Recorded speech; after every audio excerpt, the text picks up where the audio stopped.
အားလုံးပဲမင်္ဂလာပါရှင်အခုတစ်ခေါက်မှာတော့ရေကူးရတာကြိုက်မှုတက်တဲ့ဘုံမာလေးတွေရဲ့တသားမီမီတွေဒါမကလူကြီးတွေလည်းပျော်ရတဲ့ Golden Paradise Water Park နဲ့ပဲခူးဖျားမနေချင်းမြန်ခီးစဉ်လေးအကြောင်းကိုပြပြပေးသွားပါမယ်ရှင်ခီးစဉ်လေးရဆိုလို့ရှိရင်တော့ Golden Paradise Water Park နဲ့ဖျားဒေးစုပါမယ်ကမ်ဘောဇာတာတီနန်းတော်ရပါပါမယ်စုစုပေါင်းညီမတို့ဒီခီးစဉ်လေးမှာဆိုလို့ရှိရင်တော့အားလုံးပေါင်း6နေရာကိုပို့ဆောင်ပေးတာပဲဖြစ်ပါတယ်ရှင်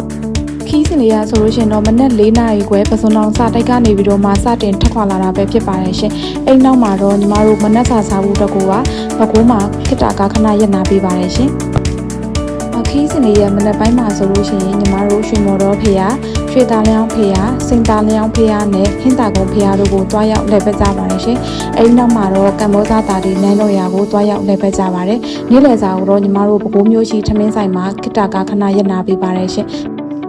နေ့လည်စာစားပြီးတဲ့နောက်မှာတော့ညီမတို့ Golden Paradise ကိုတောက်လျှောက်မောင်းနှင်လာတာပဲဖြစ်ပါတယ်ရှင်။ Golden Paradise မှာညီမတို့ရေကစားဖို့နဲ့အပန်းဖြေနားယူဖို့အတွက်ဆိုလို့ရှိရင်စုစုပေါင်းအချိန်3နာရီခွဲလောက်ပေးပါတယ်ရှင်။ Golden Paradise ကနေညနေ4နာရီလောက်ညီမတို့ကားလေးပြန်ထွက်ပါတယ်ရှင်။ရန်ကုန်တော့ခန့်မှန်းခြေည9နာရီခွဲလောက်ဆိုလို့ရှိရင်ပြန်ရောက်ပါတယ်ရှင်။ယခုခရီးစဉ်တွေကဆိုလို့ရှိရင်တော့တဦးကို6000ကျပ်စရိတ်ငိမ်းကျတင်တာပဲဖြစ်ပါတယ်ရှင်။